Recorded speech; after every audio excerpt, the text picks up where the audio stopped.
ಪ್ರಶ್ನೆ ಸಂಖ್ಯೆ 1877 ಮಾನ್ಯ ಕಾರ್ಮಿಕ ಸಚಿವರನ್ನು ಕೇಳಬಯಸುತ್ತೇನೆ. ಸಭಾಧ್ಯಕ್ಷರು ಉತ್ತರವನ್ನು ಒದಗಿಸಲಾಗಿದೆ. ಮಾನ್ಯ ಸಭಾಧ್ಯಕ್ಷರೇ, ಉತ್ತರವನ್ನು ಒದಗಿಸುತ್ತಾರೆ. ನಮ್ಮ ಕುಂದಾಪುರ ತಾಲೂಕಿನ ESI ಹಾಸ್ಪಿಟಲ್ನಲ್ಲಿ 2 ವಿಮಾ ವೈದ್ಯ ಅಧಿಕಾರಿ ಹುದ್ದೆಯನ್ನು ಮಂಜೂರು ಮಾಡಿರ್ತದೆ. ಆದರೆ 2015ರಿಂದ ಒಬ್ಬರ ಕಾಯಂ ವೈದ್ಯರು ಆ ಚಿಕಿತ್ಸಾಲಯದಲ್ಲಿ ಕೆಲಸವನ್ನು ಮಾಡ್ತಾ ಇಲ್ಲ. ವಾರಕ್ಕೊಂದು, ಒಂದು ವಾರಕ್ಕೆ ದಾವಣಗೆರೆಯಿಂದ, ಒಂದು ವಾರಕ್ಕೆ ಹುಬ್ಬಳ್ಳಿಯಿಂದ ನಿಯೋಜನೆ ಮೇಲೆಗೆ ಅಲ್ಲಿ ಡಾಕ್ಟ್ರು ಕಾರ್ಯನಿರ್ವಹಿಸ್ತಾ ಇದ್ದಾರೆ. ಈ ಬದಲಿ ವೈದ್ಯರಿಂದ ಅಲ್ಲಿ ಕಾರ್ಮಿಕರಿಗೆ ಸರಿಯಾದ ಚಿಕಿತ್ಸೆ ಸಿಗ್ತಾ ಇಲ್ಲ. ಅದರಿಂದ ಅದಲ್ಲದೆ ಆ ಇಡೀ ಚಿಕಿತ್ಸಾಲಯದಲ್ಲಿ ಯಾವುದೇ ಬೇರೆ ಪ್ರಥಮ ದರ್ಜೆ ಸಹಾಯಕರಾಗಲಿ, ದ್ವಿತೀಯ ದರ್ಜೆ ಸಹಾಯಕರಾಗಲಿ, ಶುಶ್ರೂಷಕರಾಗಲಿ ಯಾರೂ ಆ ಕ್ಲಿನಿಕ್ನಲ್ಲಿ ಕೆಲಸ ಮಾಡ್ತಾ ಇಲ್ಲ. ಆದ್ದರಿಂದ ನಾನು ಈ ಕುಂದಾಪುರ ತಾಲೂಕಿನ ವಿಮಾ ಚಿಕಿತ್ಸಾಲಯಕ್ಕೆ ಒಂದು 4-5 ತಾಲೂಕಿನ ಎಲ್ಲ ಕಾರ್ಮಿಕರು ಆ ಚಿಕಿತ್ಸಾಲಯಕ್ಕೆ ಬರ್ತಾರೆ. ಅದರಿಂದ ತಾವು ನಮ್ಮ ಸಚಿವರನ್ನು ಕೇಳಬಯಸ್ತೇನೆ, ಒಂದು ಕಾಯಂ ವೈದ್ಯರನ್ನು ಒಂದು ವೇಳೆ ನಿಮಗೆ ಡೈರೆಕ್ಟ್ ನೇಮಕಾತಿ ಮಾಡಲಿಕ್ಕೆ ಗುತ್ತಿಗೆ ಆಧಾರದಲ್ಲೂ ನೇಮಕಾತಿ ಮಾಡಿದರೆ ಅಲ್ಲಿ ಒಂದು ಪರ್ಮನೆಂಟ್ ವೈದ್ಯಾಧಿಕಾರಿ ಬರ್ತಾರೆ. ಇದಕ್ಕೆ ಮಾನ್ಯ ಸಭಾಧ್ಯಕ್ಷರೇ, ESI ಇದರಲ್ಲಿ ಖಾಸಗಿ ಆಸ್ಪತ್ರೆಗಳ ಹೊಂದಾಣಿಕೆ ಅವಧಿ ಆ್ಯಕ್ಚುಲಿ ಒಂದು 6 ತಿಂಗಳಿಂದ ತುಂಬ ತೊಂದರೆಯಲ್ಲಿತ್ತು.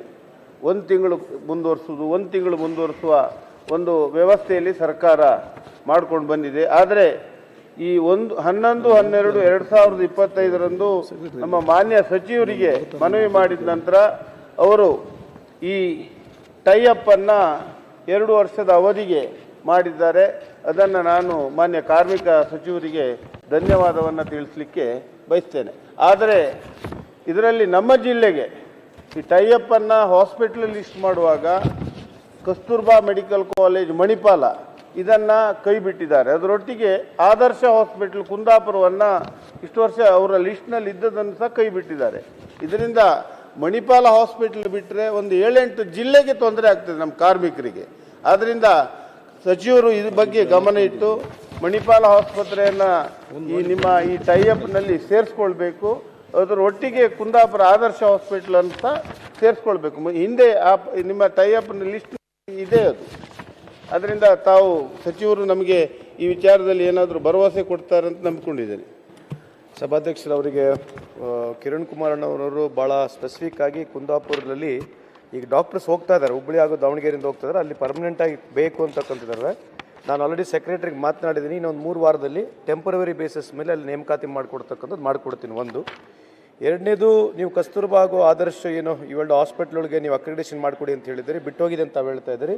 ಖಂಡಿತವಾಗ್ಲೂ ತಾವು ನನಗೆ ಹೀಗೆ ಕೊಡಿ, ಅದು ಪ್ರೊಸೀಜರ್ ಪ್ರಕಾರ ಇದ್ದರೆ ನಾನು ಕೂಡಲೇ ಮಾಡಿಕೊಡ್ತೀನಿ ಅಂತ ಕೂಡ ಈ ಸಂದರ್ಭ ಕೇಳಿ ಇಚ್ಛೆಪಡಿಸ್ತೀನಿ. ನಿಮಿಷ, ಮಣಿಪಾಲ ಮತ್ತು ಆದರ್ಶ ಹಾಸ್ಪಿಟ್ಲ್ಗಳು ಈ ಹಿಂದೆ ಇತ್ತು ಮತ್ತು ಹೊಸ ಪ್ರೊಸೀಜರ್ ಏನಿಲ್ಲ, ಅದನ್ನು ಬೇರೆ ಬೇರೆ ಕಾರಣಗಳಲ್ಲಿ ಬಿಟ್ಟಿದ್ದೀರಿ. ಒಂದು ನಿಮಿಷ ಸಚಿವರೇ, ಮಣಿಪಾಲ ಹಾಸ್ಪಿಟ್ಲು 7-8 ಜಿಲ್ಲೆಗಳಿಗೆ ಭಾಳ ಪ್ರಮುಖವಾಗಿರುವಂಥದ್ದು. ನೀವು ಅದನ್ನು ಕೈ ಬಿಟ್ಟರೆ ನಮ್ಮ ಜಿಲ್ಲೆಗೆ ಮಾತ್ರ ಅಲ್ಲ, 7-8 ಜಿಲ್ಲೆಗಳಿಗೆ ಅನ್ಯಾಯ ಮಾಡ್ದಂಗೆ ಆಗುತ್ತೆ. ಹಾಗಾಗಿ ಮೋಸ್ಟ್ ಪ್ರಿಯಾರಿಟಿನಲ್ಲಿ ಇದನ್ನು ತಗೊಳ್ಬೇಕು, ತಗೊಂಡು ಅದನ್ನು ದಯಮಾಡಿ ಸೇರಿಸ್ಕೊಡಿ. ಅಲ್ಲ, I definitely do it, but usually ಹಂಗೆ ನಾವು ಕೈ ಬಿಡಲ್ಲ. When there is a notification there they have to participate. ಅದ್ರಾಗ ಏನೋ ಟೆಕ್ನಿಕಲ್ ಏನೋ ಪ್ರಾಬ್ಲಮ್ ಆಗಿರ್ಬೋದು, but still we can consider it. Already ಅವಾಗಲೂ ಇದ್ರೆ ಅಂತಂದರೆ ನಾನು ಹೇಳಿ ಮಾಡಿಸ್ಕೊಡ್ತೀನಿ ಖಂಡಿತ. ಏನಂತ ಹೇಳಿದರೆ ಮಂಗಳೂರು KMC ಅವರಿಗೆ ಕೊಟ್ಟಿದ್ದಾರೆ. ಹಾಗೆ ಮಣಿಪಾಲ KMC ಬೇರೆ, ಮಂಗಳೂರು KMC ಬೇರೆ. ನಿಮ್ಮ ಇಲಾಖೆಯವರು ಹೇಳ್ತಾರಂತೆ ಮಂಗಳೂರು ಹೋಗಲಿ ಅಂತೇಳಿ. ಇಲ್ಲಿ ಕುಂದಾಪುರದವರು ಮಂಗಳೂರಿಗೆ ಹೋಗುದು ಒಳ್ಳೇದ, ಉಡುಪಿ ಜಿಲ್ಲೆಯಲ್ಲಿ ಮಣಿಪಾಲಕ್ಕೆ ಹೋಗುದು ಒಳ್ಳೆಯದು? ನೀವು ಹೇಳಿರೋ ಪಾಯಿಂಟ್ ಕರೆಕ್ಟ್ ಇದೆ ಅಣ್ಣ. ಅಂದ್ರೆ ಏನಾಗುತ್ತೆ, ಒಂದೊಂದು ಟೈಮ್ ಕ್ರೈಟೀರಿಯಾ ಸೆಟ್ ಮಾಡಿರ್ತದೆ, ಕೇಂದ್ರ ಸರ್ಕಾರದ ಗೈಡ್ಲೈನ್ಸ್ ಇರುತ್ತೆ ಅದಕ್ಕೆ. ಆ ಕ್ರೈಟೀರಿಯಾನಲ್ಲಿ ಬಂದರೆ ಖಂಡಿತವಾಗಿ ಮಾಡ್ಕೊಂಡು ಆಲ್ರೆಡಿ ಅಲ್ಲ, ಸುನೀಲ್ ಕುಮಾರ್ ಅವರು ಹೇಳ್ದಂಗೆ ಮೊದಲೇ ಇತ್ತು ಅಂತ ತಾವು ಹೇಳ್ತಾ ಇದ್ದಾರೆ. ಹೌದೌದು, ಇದ್ರೆ ಖಂಡಿತವಾಗಿ ಮಾಡ್ಕೊಡ್ತೀವಿ. 2 ಅದೇ ಕ್ರೈಟೀರಿಯಾದಲ್ಲಿ ಬಿಟ್ಟದ್ದು. ಆದರ್ಶ ಹಾಸ್ಪಿಟಲ್ ಅಂತ 3 ಯೂಶಲಿ ಏನ್ ಮಾಡಿರ್ತಾರೆ, ಅಪ್ಲೈ ಮಾಡಿರ್ಲಿಕ್ಕಿಲ್ಲ. ಯಾವಾಗ ನಾವು ಇಲ್ಲ ಮಾಡಿದ್ದಾರೆ. I don't know for what it is. ಅಲ್ಲ, ನನಗೆ ಗೊತ್ತುಂಟು, ಮಾಡಿದ್ದಾರೆ ಸರ್. ಅದು ಮಾಡಿದ್ರೆ ಅದು ಯಾಕೆ ಅಧ್ಯಕ್ಷ ಏನಂದ್ರೆ ಮಣಿಪಾಲನ ಬಿಟ್ಟಿದ್ದಾರೆ. ಇದರಲ್ಲಿ ಮಣಿಪಾಲ ಬಿಟ್ಟರೆ ಎಷ್ಟು ಸಮಸ್ಯೆ ಆಗುತ್ತೆ ನಿಮ್ಗೂ ಗೊತ್ತಿದೆ. ಅದಕ್ಕೆ ಹೇಳಿದ್ದಾರೆ ಕ್ರೈಟೀರಿಯಾ ಓಕೆ, ಐ ಅಗ್ರಿ. ಸ್ವಲ್ಪ ಏನಾರ ನಿಮ್ಮ ಆಫೀಸರ್ ಜೊತೆ ಕೂತ್ಕೊಂಡು ಅದನ್ನ ಸರಿ ಮಾಡ್ಕೊಡಿ. He has told me now, since it has been in the house, I'll definitely ಹೀಗೆ ಕರೆಸ್ಬಿಡ್ತೀನಿ, ಇದ್ರೆ ಬರವಾರದಲ್ಲಿ ಮಾಡಿಸ್ಕೊಡ್ತೀನಿ. ಓಕೆ, ಧನ್ಯವಾದ ಸರ್. ಈಗ ರವಿಕುಮಾರ್ ಗೌಡ,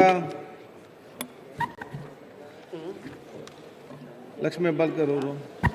ಅಧ್ಯಕ್ಷೆ, 1080ರ ಪ್ರಶ್ನೆಯನ್ನ ಮಹಿಳಾ ಮತ್ತು ಮಕ್ಕಳ ಅಭಿವೃದ್ಧಿ ಸಚಿವರ